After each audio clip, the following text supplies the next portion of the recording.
Okay, I'm gonna get started. I know it's about 30 seconds, kind of a little bit early. Just want to think about quiz tomorrow, and I will promise, as always, if people come here, make it worth your while. Because the first several questions that's on the quiz tomorrow, that I will kind of like emphasize what it's gonna be about. So like that. So if somebody does not not here or hear the recording, then you probably will not get that covered in tomorrow's class.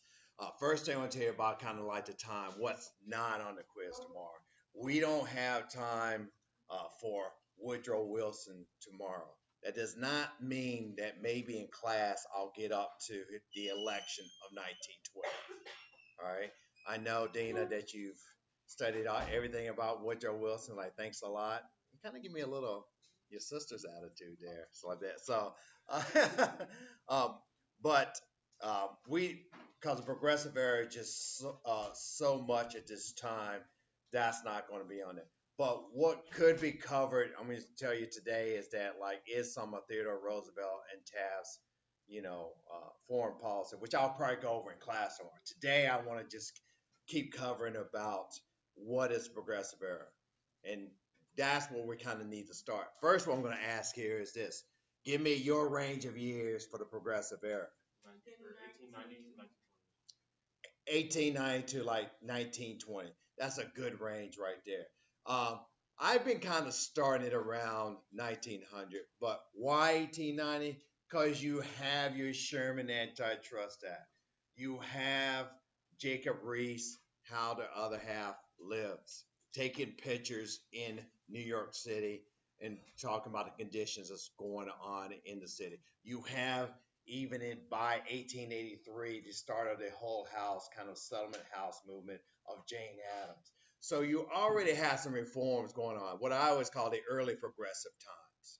So it's okay to know just kind of in your head, like when the progressive movement, what's the time range in there anyway. So as you know, it kind of fluctuates even with the Gilded Age, but kind of know like that's the years that we're talking about here, kind of the late 19th century, early 20th century. Kind of starting off really a lot of times like in 1900s. I don't want you to get bogged down. So, what was the progressive era? The short work in that you probably need to know: reform in society, reform in industry, reform in government, and causes. Okay. So sorry I don't have a snazzy thing about it, but reform in society, industry, government, and causes. And I think for some people who've already been studying, you understand what I mean by causes. And we're gonna break these things down. Okay. And always ask questions if you're kind of like, puzzle, you want to get ahead of the game. Because causes, I just to be kind of specific, right? Suffrage, child labor, prohibition, conservation, prohibition slash temperance. All right. So it's going to end up with the 18th Amendment. Not on your quiz tomorrow, but you got to start thinking about like what they were for. And that was one of the causes was prohibition. And that goes back all the way to the Second Great Awakening. All right, in there. So what was it like that, in there? So reform of society, industry, and government and causes. Conservation, and publicity for all of these. Right. See, what's big now is what we call the written media or the written kind of like forms of communication. Magazines are so big, McClure's, Collier's, newspapers are really big at this time in here.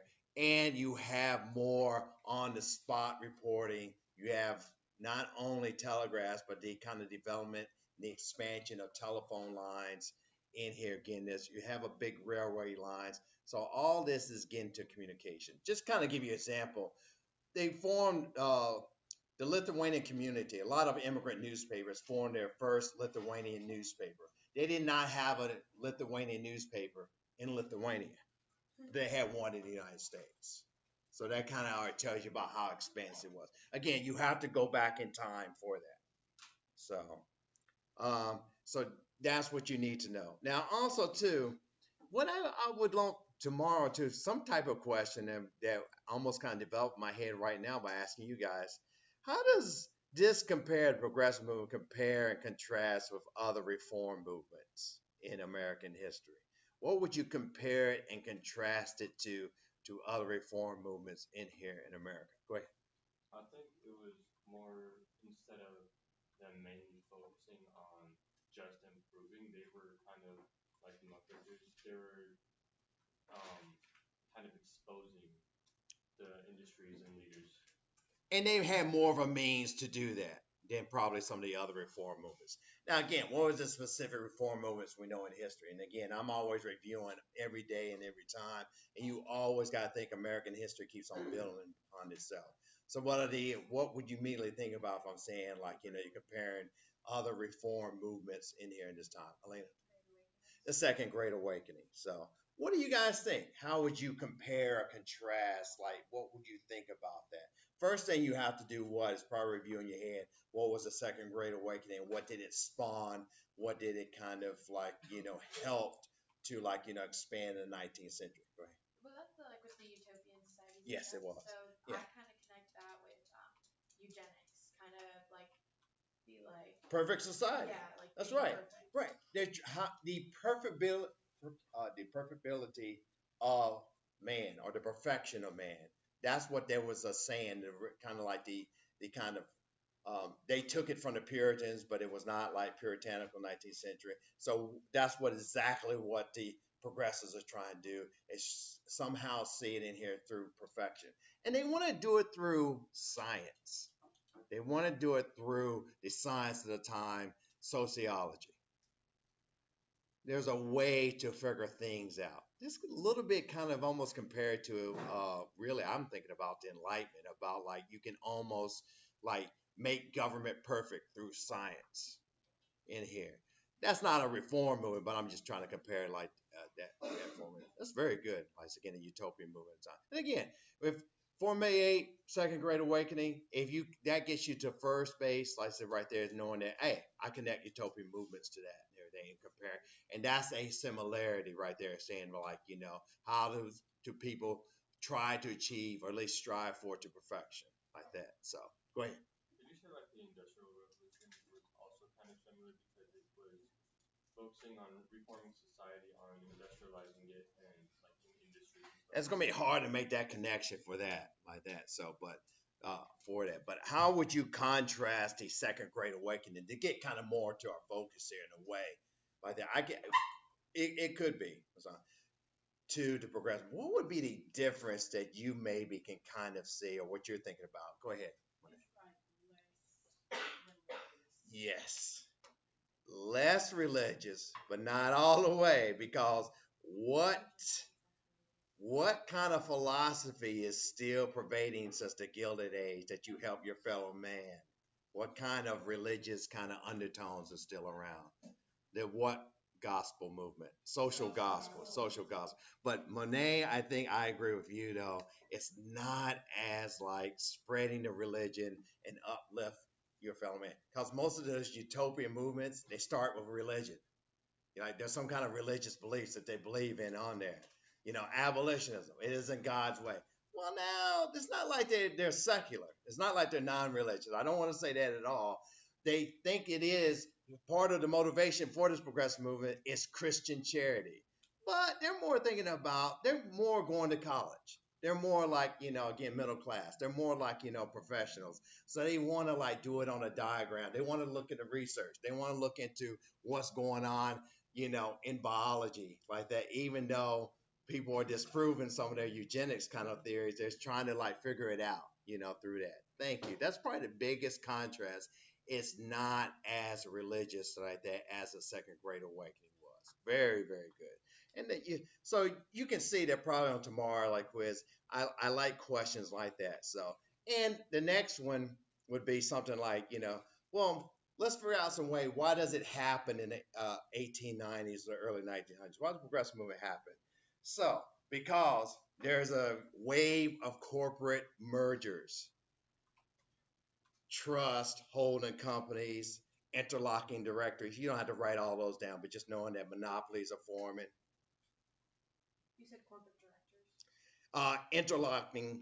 directories. Don't worry about it. I more would say, like in the question, that why is the progressive movement happening now? Is because it's a response to the Gileads, the monopolies, the trusts, the holding companies. All these things are forming. More and more Americans are going to college. That's another reason. The power of go ahead. Yeah, I'm going to like holding companies. Yeah, more and more Americans are going to college. Not a lot compared to today, but definitely compared to the past. The power of the media, I say, the muckrakers, the magazines, the newspapers, the books. And what about literacy rates? Are they growing or are they declining?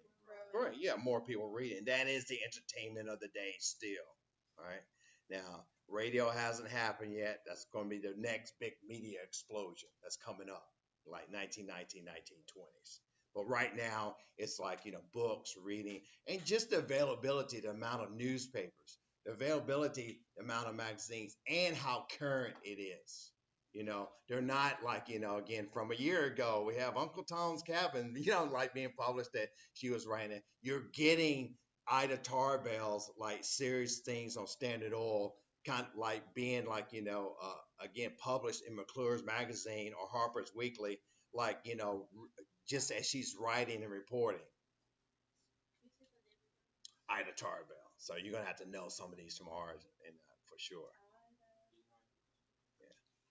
Also, too, reason why, again, what I said, there is some kind of like, religious dimension to this. There's Christian charity, social gospel movement. But I agree with Monet. I want to emphasize that it's not as pervasive as the Second Great Awakening. And the growing causes of the socialists, suffragettes, conservationists, and education. So growing causes of all those people. All right. I know that's a lot, but all you just need to know, like, why it's happening in 1890s. I think most of you do. I'm telling you, this first part is very important for you guys out here. Just understanding why the progressive movement. When is it? What does it compare to? All right. That I'm telling you, that's a real. And you're going to get bogged down on all these little acts, all these little conservation things. What's going on with government reform? I know you are. So you just kind of like just take a breath here. First thing we're going to try to do is say, what are the things? Well, first, I want you to let's do this. Let's put the terms of office of the three progressive presidents, even though Woodrow Wilson is not on tomorrow's quiz. Okay. Teddy Roosevelt, 1901 to 1909.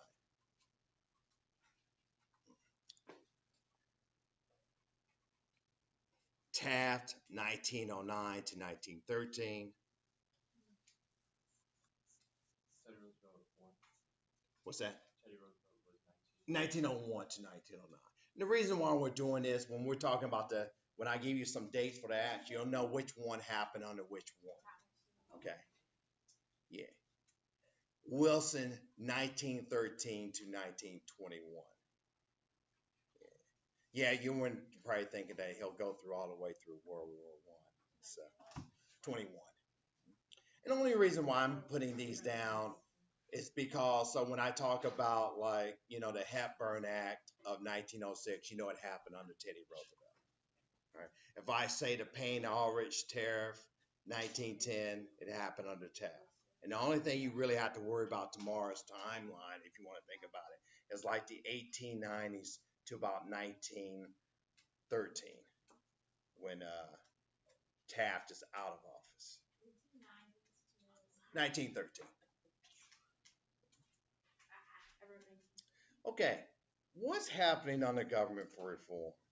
All right, there's several things here. All right, don't put this down. There's a hurricane in Galveston. There's a bad flood in Dayton, Ohio, 1913. All right, so what happened is government is not responding. So let's put all the reforms they want to do. Local governments start kicking out political bosses and city bosses. They're not literally kicking them out. Does everybody understand that? They're just trying to find other things that replace them that's more democratic. Progressives want things to be more democratic. Right, and city bosses, not saying like, Blind Man Thompson, who's a political boss in San Francisco. You don't have to know him. You do not have to know him. That you know he has power, but how can we kind of circumvent his power? Well, we'll create a commission of people who will be responsible for different departments in the city.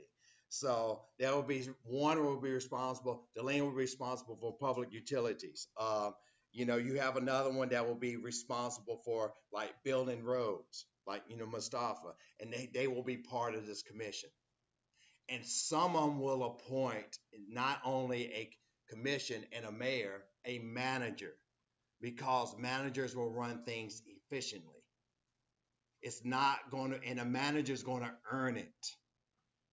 They're going to be qualified if they're going to hire a manager. Manager maybe even come from, he went to college for like industry or has experience in managing business. And now they're going to like manage like, the city. And they will hand over that power to this manager. And that's where a lot of cities have today. We have a council manager system in Raleigh.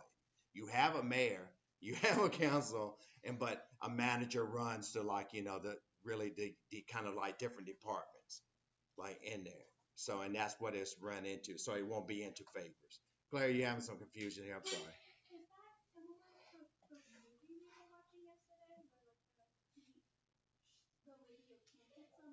Yes, it is. It's somewhat similar how things operate. They want the best people now. That's what the progressive is about too. Is let's do this on merit. And what's the word that was used before in the 19th century? How you got your appointments? What did they use? Spoils, patronage. I like patronage a lot. Spoils is more the nickname for it. So they use patronage. What's patronage? Kind of describe that to me. How would you get a job to become head of public utilities or head of the transit system that would be in charge of collection of fees as like, goods come in? You're a family member, you knew Boss Tweed, you knew like, somebody that was in there like Roscoe Conklin, you was part of that city machine. That's how we do it before. They want to clean this up. Governors, mayors, people you studied like Robert LaFayette, Hiram Johnson of California, Charles Evan Hughes of New York. They're all trying to do this. Now, how do we clean up elections? Well, all right, first thing we're going to do, we're going to have direct primaries. In the 1820s, it went from just, white males owning property, it went from caucus to convention. Now it's going from convention to direct primary. Next year in North Carolina, they will be voting for the Democratic, candidate the Democrat Party will be voting for who they think should run against Donald Trump. All right. So that's a primary before the general election. People in the party will vote who's going to be the candidate. How they decided before, sometimes they have a convention, but mostly it's the people, just like a small group of people they all call in the back rooms. They would just decide who would run for president or for going to be on the ticket or for governor. So they're going to have direct elections. And what's the 17th Amendment say about senators? That it's not on your quiz tomorrow, but I just want to show you some results. Who's going to vote for the senators? The voters, the people will. Right. There you go. Then you're going to have things like, what if we want, like, instead of having the legislatures like send out the bills, you want to have initiative. All right. The initiative is by people like Atia gets petition signed. She wants the water cleaned up. She wants a bridge built. You know. Then even they're going to have, if assembly comes up with a referendum, you would actually vote on that. People will vote on legislation that passes into law. And if the governor, like in Wisconsin, is corrupt, Robert LaFayette says, well, then you can recall me. You can have a petition, and we can have a recall election, and I may be kicked out of office even though I won just a year ago.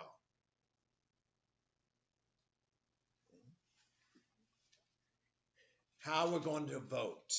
through Australian ballot. All right. And Australian ballot is two good things. It's secret and it's pre-printed on there, and that's what makes voting a little bit safer. So these are all kind of government reforms in here. And I told you that, and also too, let's not forget, even though tomorrow, this is another thing I want to qualify. This is going to help you guys too. There's nothing really on the women's suffrage movement on tomorrow's quiz. All right, we'll get to that on the Tuesday after Thanksgiving break. We'll get to that too. Nothing about Carrie Chapman Cat. And don't worry if you haven't seen the riveting One Woman, One Vote yet, that will keep you awake all the time. Like again, all through the night. Like again, because it's so interesting. Uh, Keep that kind of in the back of your mind, but we'll get to it because the 19th Amendment does not pass till 1920. We'll catch up on the women's suffrage movement, but that's what's going on though. Women are fighting for their rights and fighting for, like, again, to even just more property rights that we'll talk more about at this time here. So, and you have some states that's already passing some laws for women's suffrage. All right, go ahead. Uh, well, I just said one woman, one vote. I didn't say eugenics. Okay, all right, yeah. So, but anyway, so that, yeah, but that I will clear that up. Go ahead. Sure.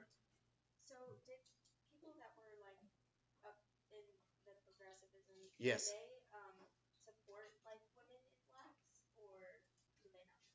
That's the thing is that we have to clear up. There's two things I want to clear up because that's going to be one of them. I want to make this so firm, and this is what's confusing about the populace. It's hard to bring in, as progressives say, they're for everybody's rights and for everybody to have equal rights. They're not pushing for civil rights for African Americans in general. It's spotty. It's usually people like Jane Addams. It's people who are African American, like W.B. Du Bois. It's like, Ida B. Wells, like that and everything, who's pushing for that. Mary Church Terrell, Charles White, NAACP. They have to kind of do it more on their own.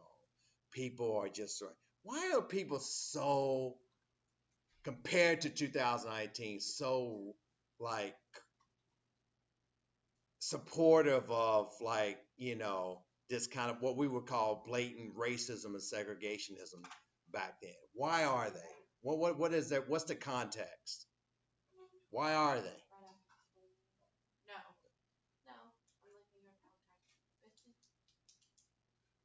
This is something that you guys should be familiar about, the context of the time. Why are they?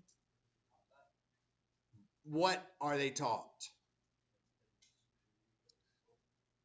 Right through Darwinism, social Darwinism, and but Akash is right. What he went with the definition first. Kind of they're taught the racial hierarchy from like first grade or kindergarten, almost in a way, and it's kind of social mores. Most societies and neighborhoods are really uh, ghettos, like certainly in the city. Polish ghettos, Jewish ghettos, Italian ghettos, the Chinese ghettos, like, in the eastern part, like again, so in there. You get it, African American neighborhoods. So there's de facto segregation up north, de jure in the south, but people are separated. And people understand that there is a racial hierarchy. Another reason for kind of what the eugenics movement in a way, because you want to create a more perfect society. Very good. We have to clear that up in there. Even though people, you think progressives today who call themselves progressives are more enlightened, they want everybody included and they fight for minority rights.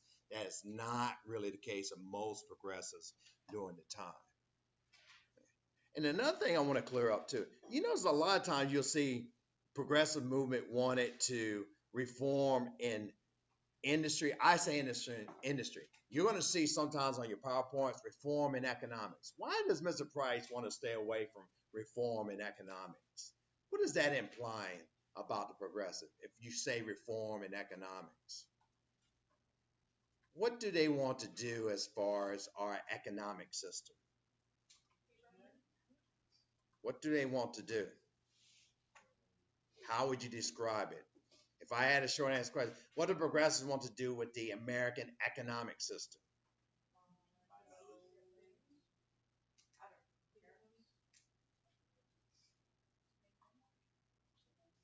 Well, here's your problem. You don't know what I mean by economic systems. All right. You don't. No, no, seriously. And I know it's and there's no kind of insult. But see, that's the problem. I mean, the basic stuff like that. Capitalism, communism, socialism. Oh, yeah, like, but you should know the head category, barter system.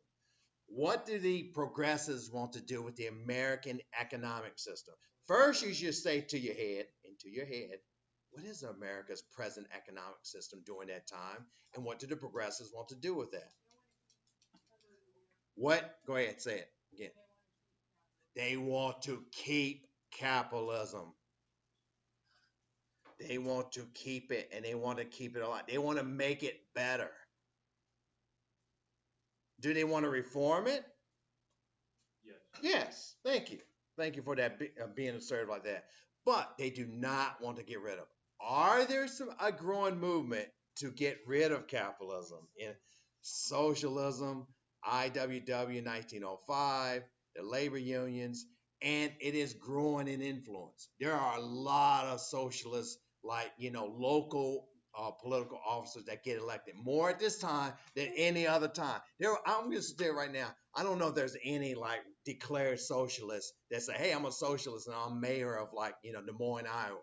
Back then, in the early like 20th century, there were socialists getting voted. Matter of fact, Theodore Roosevelt loses out to a socialist, like loses out to Eugene V. Debs, I believe, in Wisconsin at the time of when he was running for president. Like they just get less votes than Eugene V. Debs. So, but socialists are winning at this time. All right. So it's a different time period, and you don't even see that today. Anybody who is a declared socialist winning probably any office around America today. So that's the competition that's going on here. But this is not the progressive movement. That's kind of an offshoot, maybe in a way, the progressive movement. But that's not the mainstay or the main part of the progressive movement because they want to keep capitalism. And they're a mixed bag with civil rights. I'm sorry to get back to that. They're a mixed bag. You understand when I say mixed bag, right? Okay.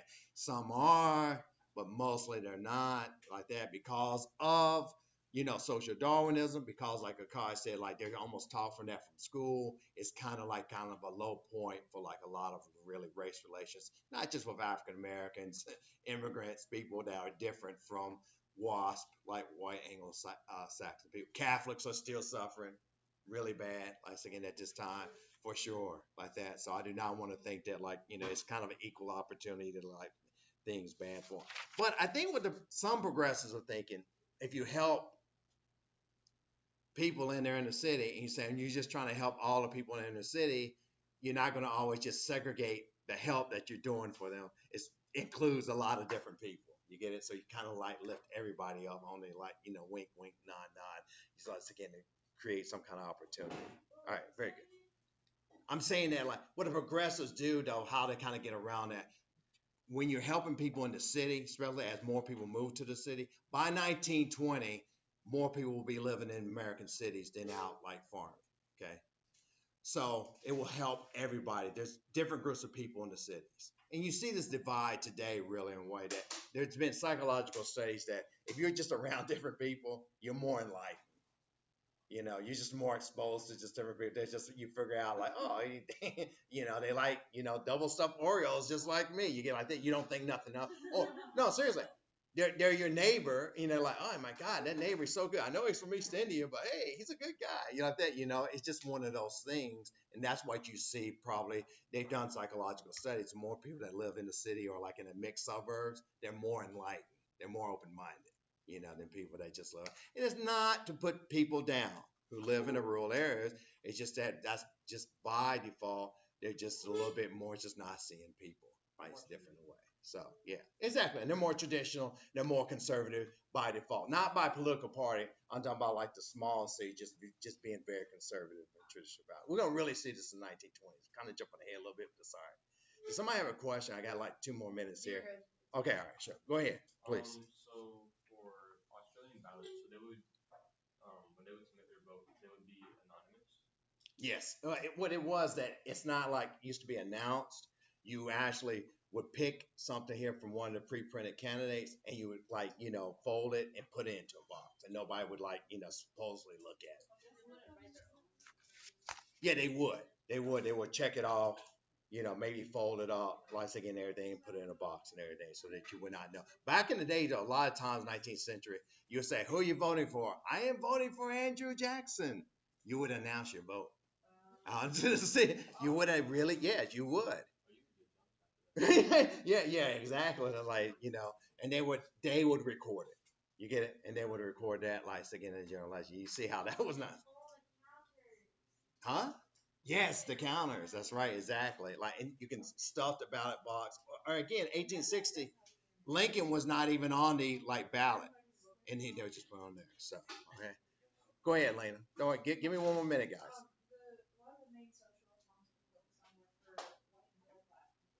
Yes, that's what it. By the way, is that really changed? Is that the target audience really today mostly is the middle class in 2019? It's like higher class and lower class. Well, I'm just saying, like, as far as help and kind of like who you're catering to, as far as like, helping out, like, reforms in society. I would probably, if we had time to debate, I'd kind of say it's still kind of directed towards that. I know you guys don't believe that, like, punishment and crime, keeping things safe. Why would you want to have some like programs to help out the poor so they don't come in my neighborhood? Things like that. No, I'm just saying that. I'm saying that a lot of the kind of reforms that you guys said, well, no, we're trying to help out the poor today. Like I said, I don't know about that. I really don't. Like I say again, everything. I mean, are we actually, doing that? Because I don't know if that's for sure. It could be debatable. That's my opinion. It could be debatable. I don't know. But anyway, tomorrow I'll talk about industry reforms, and I'll actually go through stuff tomorrow. And I will pick this off going into class about industry reforms in industry and reforms society, and those things that I'll be announcing like, oh, this happened under Roosevelt, the Hepburn Act. All right, this happened under Roosevelt, break up of Northern Securities. This happened under Taft, the break up of Standard Oil. You get it? I'll say that when the date's in there. I'll continue that. Go ahead. Okay. Yes, definitely. You will have to know the square deal and the three C's. That's probably going to be one of your questions on there for sure. You have to know that.